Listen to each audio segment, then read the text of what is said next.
Business build చేస్తున్నాము. So first మేము burning డిజైర్తో ఇందులోకి రావడం జరిగింది.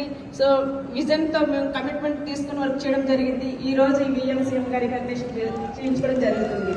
సో డిస్టెన్స్కి చాలా రుణపడి ఉంటామండి. మా లైఫ్లో చాలా వెలుగులు నింపింది.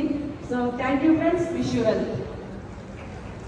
ఎస్, నా పేరు పురుషోత్తం దాస్ అండి. నేను ఇదే పక్కనే పోలీస్ స్టేషన్లో వర్క్ చేశాను. నేను పార్ట్ టైంగా మా మిస్సెస్ డ్రైవర్గా వచ్చాను. నేను ఇప్పుడు కూడా doing job police department work చేస్తాను. సో 5 years అవుతుంది జాబ్ చేసుకుంటూ పార్ట్ టైంగా చేస్తున్నాను.